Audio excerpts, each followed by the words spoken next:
Who are all preparing for PACES? I will tell the formula of 4P. One of only 5 in the world and the first Indian scoring a perfect 168 out of 168 in PACES. So you should first make your CV, your publications, your audits, your clinical experience all in hand while you're preparing for 3 parts. What advice would you give to the medical students? Learned beyond the textbooks. First year MBBS students coming and started working on MCQ, that will never make the person a clinician unless and otherwise he hits the bedside. Background is not a destiny. I'm from a school where no one speaks English. No one knows English. We just read in this hurricane lamp, but we never give. God always gives his toughest battle to his elite soldiers.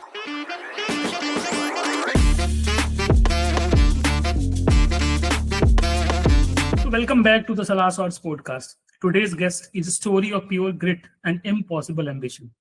From a humble home in a rural South India to scoring a perfect 168 out of 168 in PACES, and one of only 5 in the world and the first Indian in the new format. He battled loneliness, failure, and the heartbreaking loss of his father during COVID. Yet he rose to become a symbol of resilience from the entire MRCP community, the founder of PACES Diaries, and a mentor to thousands. Ladies and gentlemen, please welcome the extraordinary Dr. Moses John Wesley, Dr. MJ Wesley. Thank you so much. It's such a great and proud moment to be here in Salaah Shots, especially with you all guys. It's a great pleasure. Yeah, welcome to the Salaah Shots. So, Dr. Wesley, for our audience of MBBS students and interns and MRCP aspirants, how would you introduce yourself beyond the achievements and the scores? Yeah, that's a good question. My achievements are basically nothing. I just don't take it to my head or anything like that. And beyond the education and beyond the medals and beyond the score, I basically identify myself as a philanthropist, basically, because my work and everything from the beginning, my motivation is to go ahead and do some philanthropic activity for the human beings as a whole. Then I'm also an animal lover, and I got like various types of pets in my home. I'm an aviation aspirant, and most people know that. And I just joined my CPL training, and during the weekends I'm just flying around. And then also I'm a musician and a pianist, and I'm a photophile. I'm an avid traveler. In this year only, I would have taken nearly around 120 plus flights across India and abroad. And I'm a mental health activist as well. Like, I support the mental well-being of every single human being, and especially the ones who are in the medical field. Okay, that's great. So, growing up as the only child in a humble household in a remote South India, what were the first sparks that made you dream of medicine and aviation together? Oh, yeah. The medicine spark just started when I was in my 8th grade. My mom was actually admitted in an hospital. That's one of the tertiary care hospital. And I was just like running around. I was just like, primary school kid. I was just running around seeing things. Then right in front of my eyes, a cardiac arrest has happened. Like, that was terrifying thing for me to see. Man just collapsed and he was just flatlined, and there were like all the team were there. And I was just like seeing that, I got panic. He's dead. That's what I know. That guy's gone. And the team worked very efficiently. They reviewed him in a way that he was up. That was one of the things was so shocking. Almost like it's like human beings playing God. Somebody's dead. He's been resurrected back to life.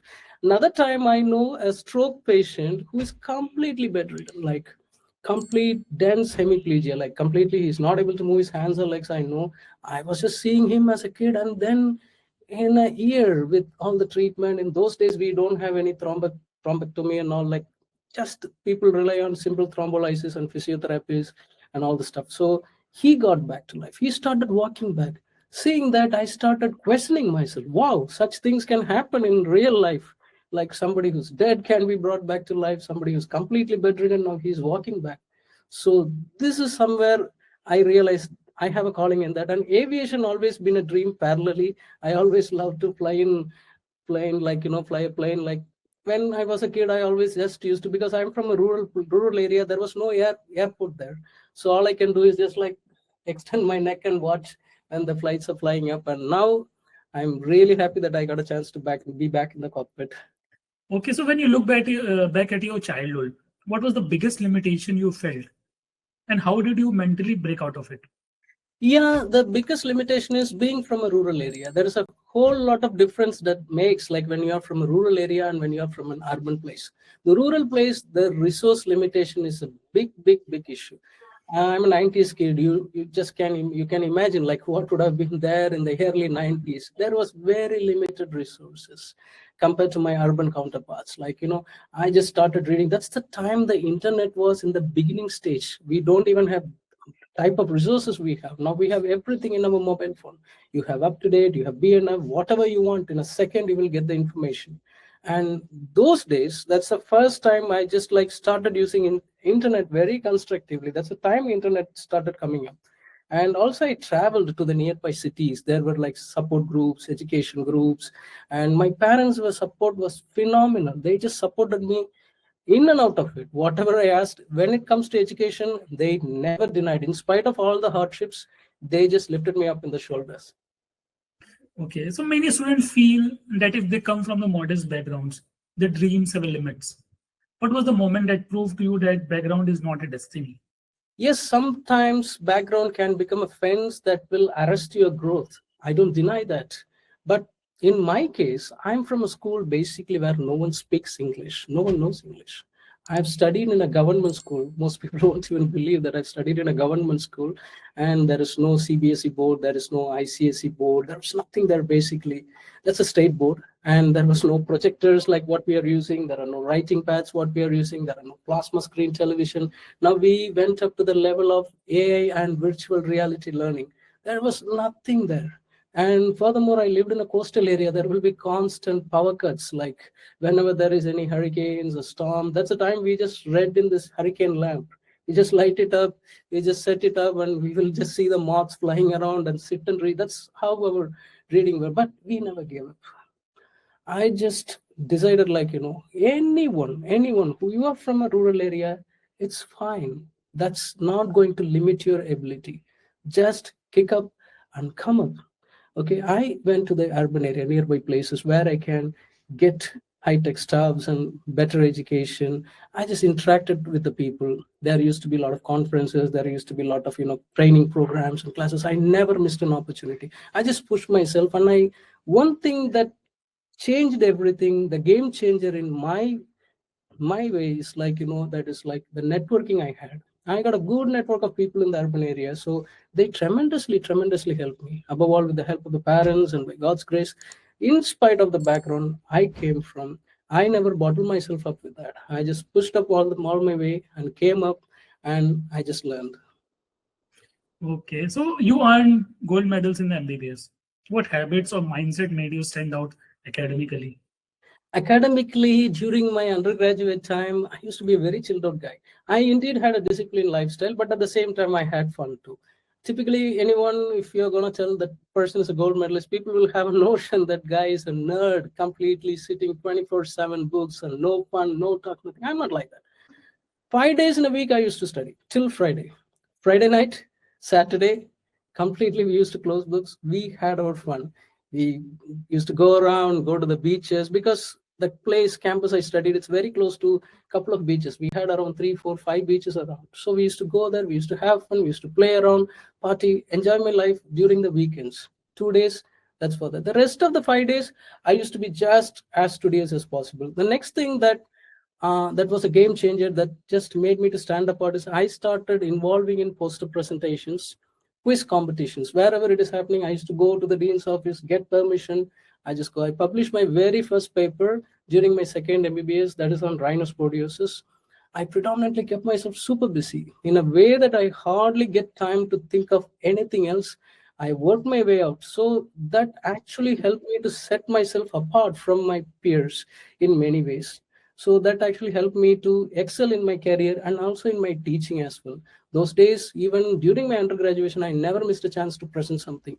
Let it be in the class, let it be in the national level. I just traveled, I just went around, I just learned beyond the textbooks.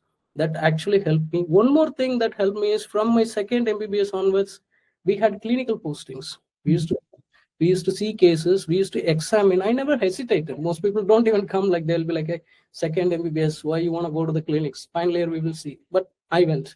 I saw the patients, I interacted with the patient, I examined the patient. That's the point of time where my actual aptitude and the passion for bedside medicine started. Nowadays, the people started preparing for the post-graduation from the day one.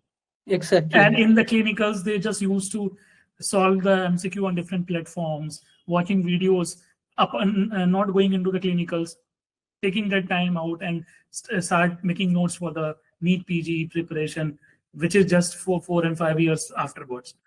So things are changed, and what will be your take on this?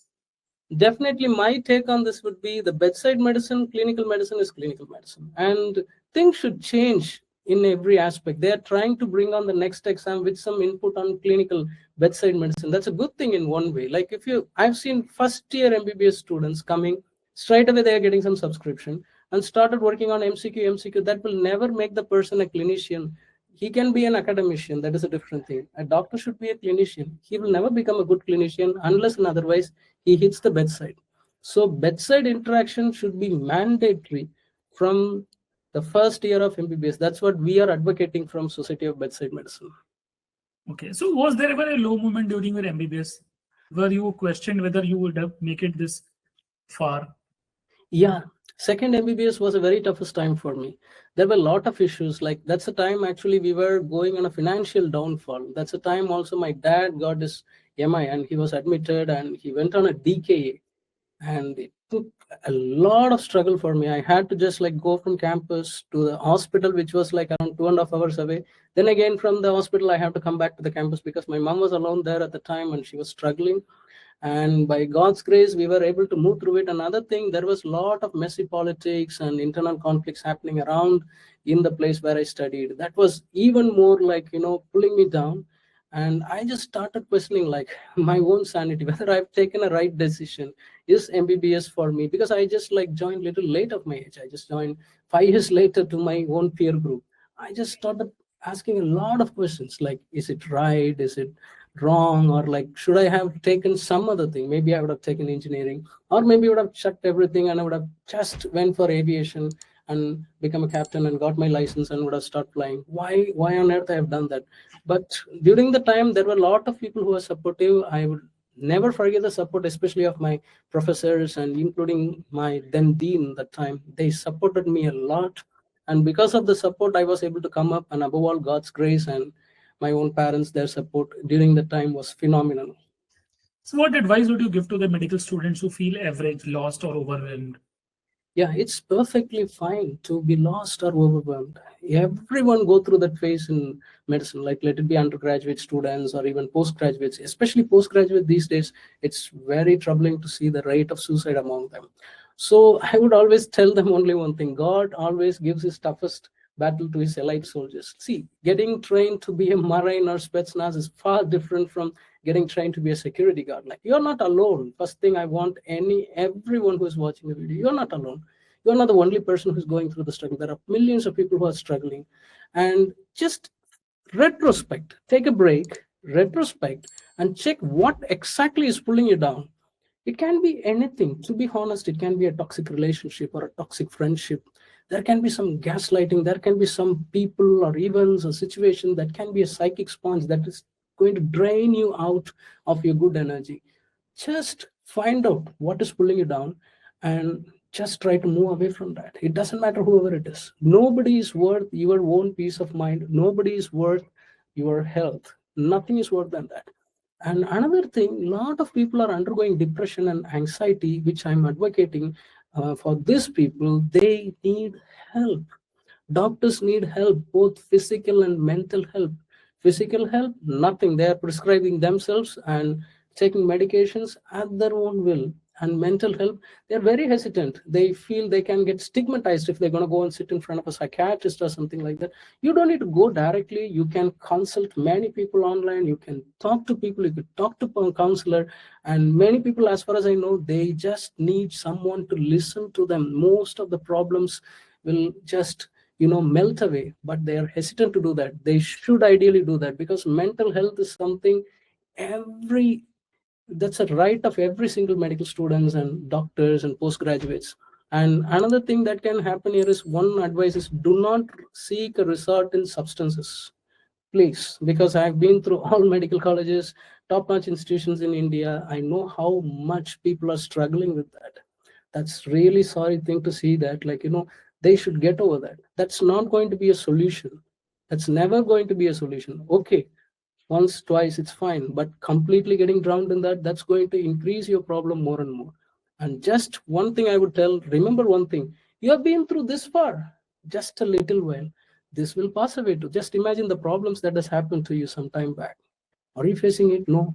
Like that, this problem should pass away. And please seek help. Talk to the person who is not toxic to you, who's not going to gaslight you, who's going to listen. Please talk. We are here to help you out. Yeah, totally agree with you. Nowadays, we doctors are known for that we're going to solve the problems of the patients. But when it comes to our problems, we are hiding our problems. And because of all those things, we are going deep into our mental health. We are losing our mental strength. And then because of the so much competition and because of the peer pressure, we are not sharing our problem with the other people. And this is a point where we are losing self. So, yeah, so you choose an unusual route, MRCP UK, through the clinical premier program. What pulled you towards this path? I always have a habit of choosing something different from my very young age, because like if I find a group of people are going for something, I'll just go for something entirely different. Even when it comes to teaching style or practice of medicine, I just follow something different, and everyone will be after something, one guidelines, and I'll be with some guidelines. Everyone will take some book, I'll take some other book, because basically I don't want to stand with a bottleneck race or rats race. Everybody's doing that, and so I have to do that. No, actually, when I said I'm going to do MRCP, the criticism was very severe. People started thinking that he is out of mind. And some people started telling, my own relatives, like, that's an exam. Only if you have MD medicine level knowledge, you can crack it. And many people, even after MD, DNB medicine, gold medalists there in medicine, they are not able to crack it. Are you just out of your mind? Are you just like you're a fool or anything like that? Then I just started thinking. Then a couple of things that came in my mind very properly that I decided I'll go for it. First thing, MRCP UK, it's one of the road less travel. It's the only postgraduate degree that is valid in multiple countries and that can be taken in your own country, that is India. You can take it. First thing. Then I just listened to one of the gurus, one of the stalwart of MRCP UK PACES, Dr. Vyasabhathu. He is running the Oslos Academy, one of the very first India's PACES center, and that is completely founded by NHS-based consultants and nobody else. Only NHS-based consultants are there. And they run this clinical primer program just the same way how a DNB candidate is trained. The candidates are posted across all the departments, and you will have a portfolio to develop, and you will have a case reports to submit, and you will have case-based discussion, and you will have a direct bedside session where they will be bringing in some of the amazing cases with excellent diagnosis, where you will be asked to examine, and journal clubs and everything. That was one of the excellent program. That was a game changer. When I first met him directly face to face, I decided this is the man who's going to guide me. This is the place I'm going to learn. And I just like that took a leap of faith, and it was worth it at the end of the day. So what were the biggest misconception you faced from the peers or mentors about choosing MRCP over traditional PG? Yeah, the most people started telling it's the most ridiculous decision. And the thing is, like, even in my own family, living everyone, most of the people who are doctors, at least 60% of the people cleared USMLE, step 1, 2, 3, and then they just went and settled over there. They started scratching their head. Oh, what's wrong with you, Wesley? Like, you could have asked, we could have helped you to clear USMLE, come back. And I was like, no, I won't do that. I will do this only. Then flew few to the Australia after clearing Australian Medical Council exam. UK, I hardly had anyone. And couple of things, misconception is like, this is something, a race between MD medicine and MRCP. The traditional PG has its own pros and cons, so do the MRCP. By the time I started preparing for MRCP, by the time I reached MRCP Part 2, I've seen my own peer group who were my undergraduates. They finished their MD, they entered DM. That was shocking to me. I was not even having a postgraduate qualification. My own peer group, they entered DM. Some were in DM endocrine, cardio, neuro. Everybody just entered into different field. I was just wondering what on earth I'm doing, whether I'm doing it right or not. And there is a lot of other misconceptions about registration with the MRCP. Thankfully, now it is registrable in National Medical Commission. It's allowed to register. And colleagues have challenged me with a lot of things, and still I just find a pathway, and especially through the clinical primer program, I was able to crack it through. So if someone wants to start the MRCP journey today, what is the first thing they must understand? And yes, exactly. That's a very good question. And whoever wants to start the MRCP journey, I will tell you, first know the pros and cons of it. before anyone portraying a rosy portrait of it.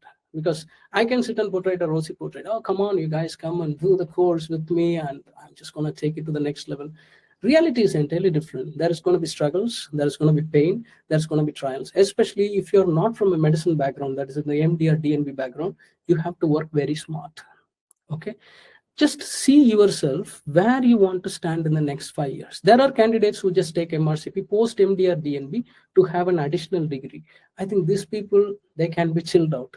The problem starts who are going to take the MRCP as their career, as the calling. Then comes the trouble. So you should first make sure you want to clear within this stipulated period of time, and you should make your CV, your publications, your audits, your clinical experience all in hand while you're preparing for 3 paths, and make sure everything is all set by the time you can jumpstart for a job in the UK. Otherwise, what will happen is your time is going to get wasted here. You will be unwantedly dragging around things, and your CV and portfolio is not built from the day one. Getting a job over there is going to be really, really, really, really tough. And beware of scammers and frauds. A lot of people are running scam courses everywhere telling this is from RCP, I'll get you this residency. Absolutely not. There are only few courses accredited, that is IMT, clinical primer, and then again some courses like run from BAPIO. These are the accredited courses. Rest are not accredited, and don't spend lakhs and lakhs of money in non-accredited courses and get yourself into huge trouble. Other thing is, like, I would suggest you to find a mentor who can guide you holistically throughout, not the one who just like after your money, who should be able to guide you throughout all parts of your preparation. That's very, very important. Without a guidance, it's going to be really tough. So you will need a guide, you will need a mentorship, and you need to see yourself where you're going to be in the next 5 years, and that will set up your MRCP journey. Okay, now let's talk about your life. Losing your father during the COVID-19 pandemic must have been a heartbreaking. How did you find the strength to continue studying and preparing? That was really one of the toughest time. Then, I just lost my dad, and I was made to write his death certificate as well. That was like very, very tough time. 2 months we were completely stuck, and all my family members, we have been stuck in the house, and we are not able to go out anywhere, not able to do anything. And dad was such a great support for me. I started realizing his loss after he's no more. I just started wondering, what exactly I have lost, because everything was blank for me. Everything was blank. And I always wished that my dad was alive and he will see me getting the prestigious MRCP degree in the Royal College, but it never happened. It never happened. I was completely stuck with my mother. My wife was there, and a couple of my relatives and good friends who came during that time just to console me, and nothing was helping out. Then somehow I just decided one thing. I took a vow for my dad, like, somehow I'll make you proud. Even you're in heaven, you will watch, I'll make you proud. I will go through it, I'll get the degree for you. Then slowly and steadily, I took one step at a time with the help of my family members, and I'm able to do that.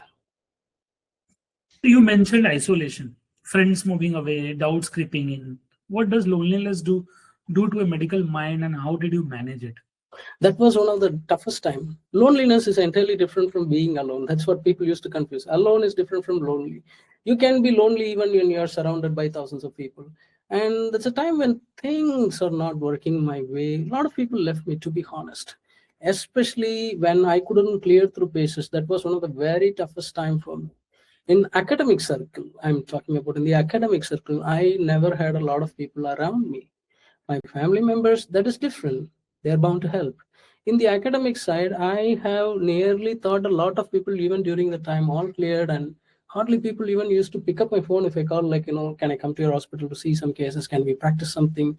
For the same people who I sat for night and days, it was really hurting. I just felt kind of lost it. Then there are a couple of people I can pinpoint who were with me, like, Dr. Ibrahim. He's like a brother from another mother. Dr. Lavanya, the motherly figure for me in PACES. Dr. Kiran Mai, my PACES partner, and especially the support of my family members. I'll never forget my wife and my mother, even the driver who drove me around to multiple hospitals, Mr. Bahadur, and everyone was stood by me. And other than that, few other members of PACES diaries like Dr. Muthamani, Dr. Ilan, Dr. Suryavanshi, they were such a huge support for me. Above all, it's God's grace. With it, I am able to move. Otherwise, I would have nearly flattened out during the situation. I had some people who are not toxic, the people I mentioned, who just helped me, standing shoulder to shoulder. That was amazing. So you failed one skill in PACES earlier. What did that failure teach you about yourself? Yeah, the only thing when I failed, I just started to retrospect and reflect. Many times now I'm teaching thousands of candidates. When people fail, they come and they end up blaming others. That examiner was bad. That center is not good. That patient was not right.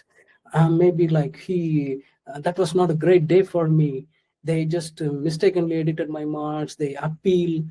I never did any of those things. I never blamed the examiners, and I never blamed the patients, never blamed the centers. I did only one thing: retrospect and reflect. I reflected back on myself. I had a knee-jerk urge to blame on people, blame on situations. Rather, I took it on myself. And failure, I just pointed out myself because I have a role. Without my role, nothing would happen. I took the responsibility of my own failure. That's the first thing I do.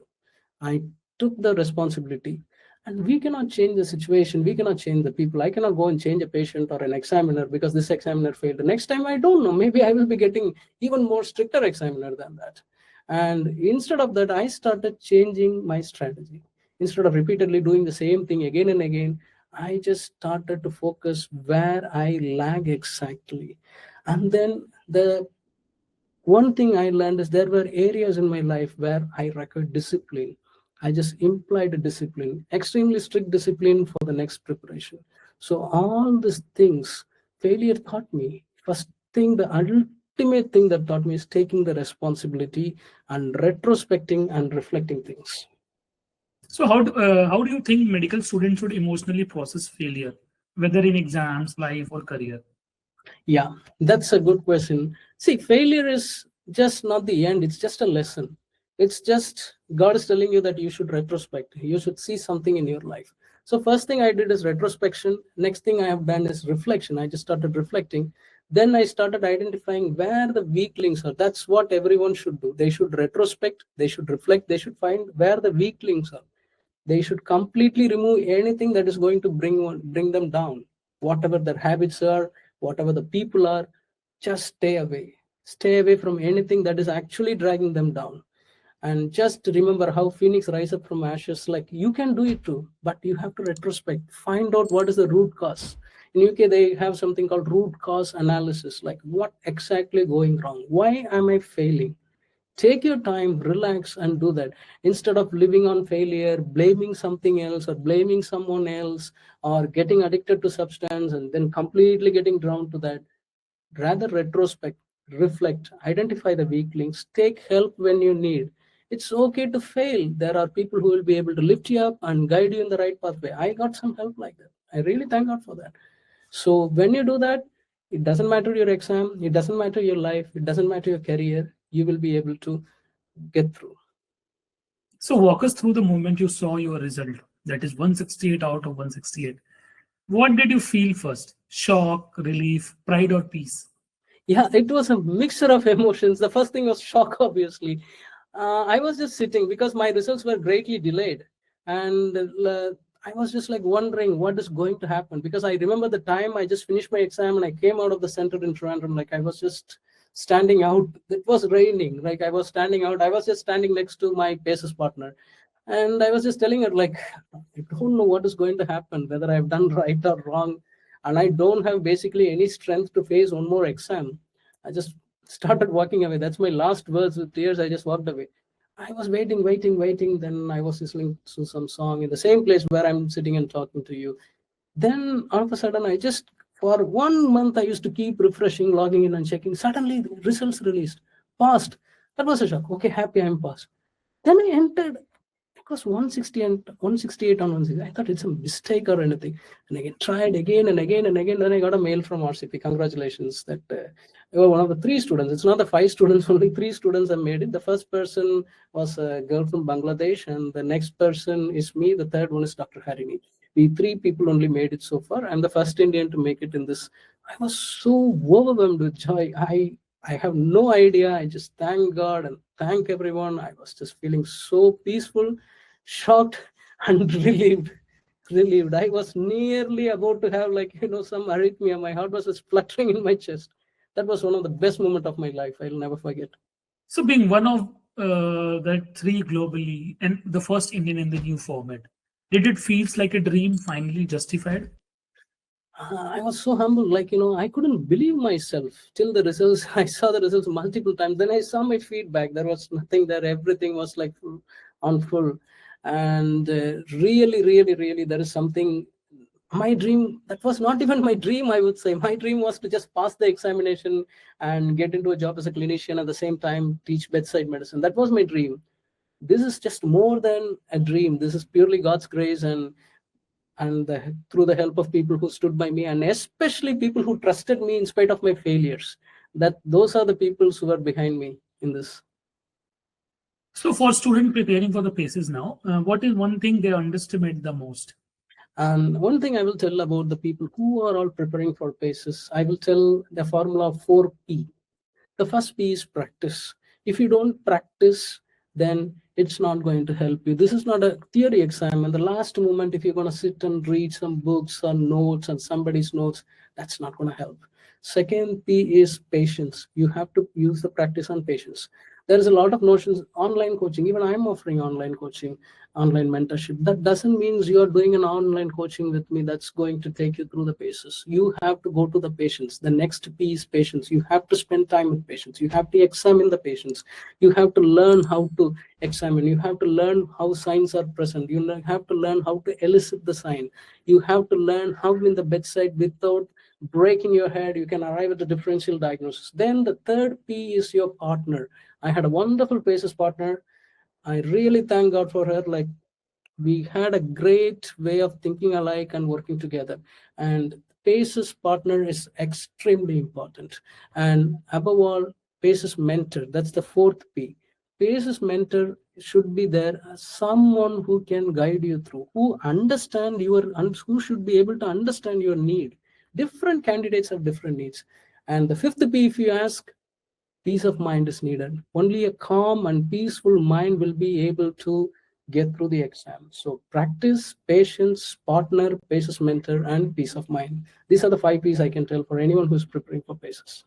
Okay, that's good. So what inspired you to create a pacesdiaries.uk and offer free education when most platforms commercialize everything?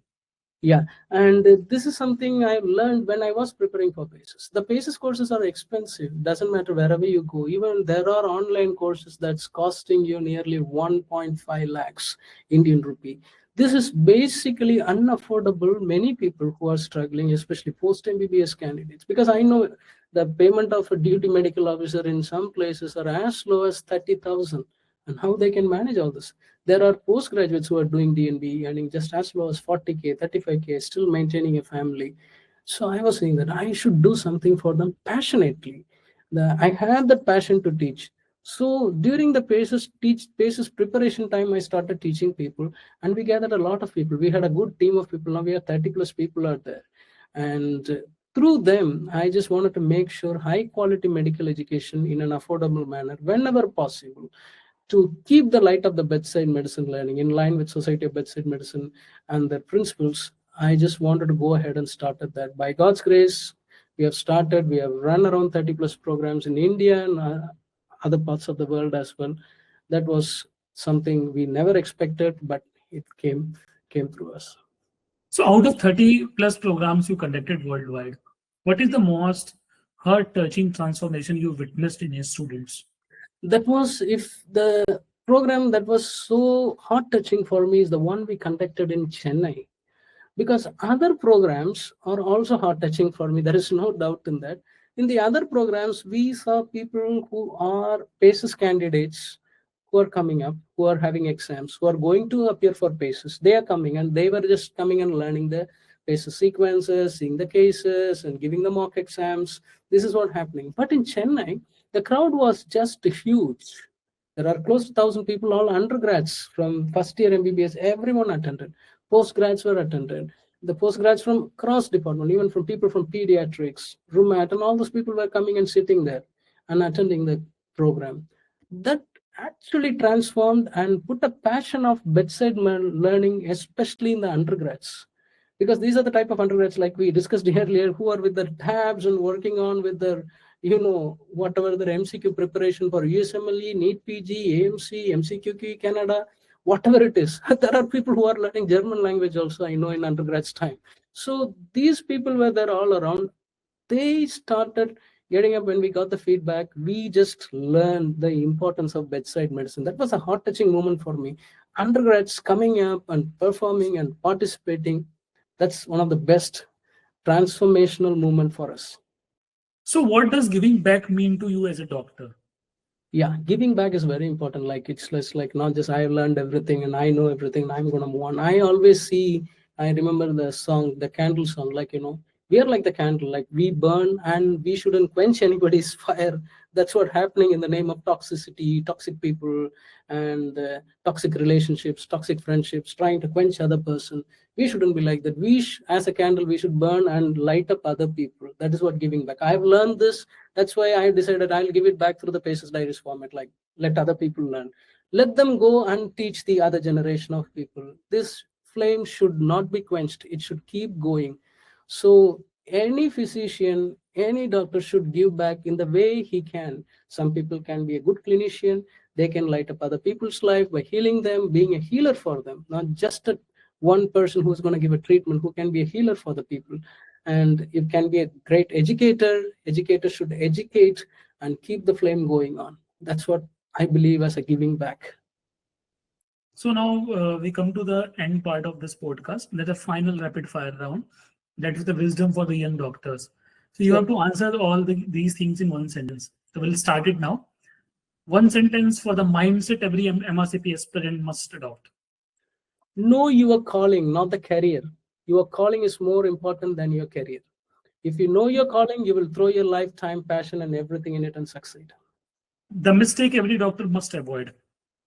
The mistake every doctor that must avoid is underestimating the power of you. You are the only person matters at the end. Your health, your peace of mind, you are the only person who's gonna carry you till your grave. So take care of yourself physically and mentally. The power of you is very important. The belief that carried you through the darkest hours. The only belief that carried me through the darkest hour is I believe my God and Savior, and God has carried me thus far in my life, and I believe that He will never going to put me off the way and walk back. What success truly means to you now? Making a lasting difference in the life of other people. A message to every student who feels like giving up. Only one thing I will tell you, setback is a setup for your comeback. Okay, so that's great, Doctor, joining us for such a wonderful your story and your advices. Hope all these things going to help the students who are going to preparing for MRCP or any medical student facing some issues like you have faced and you have achieved so much. So thanks a lot again joining us, and hope you're going to do very well in your life and in your career. So thank you and thanks a lot. So much.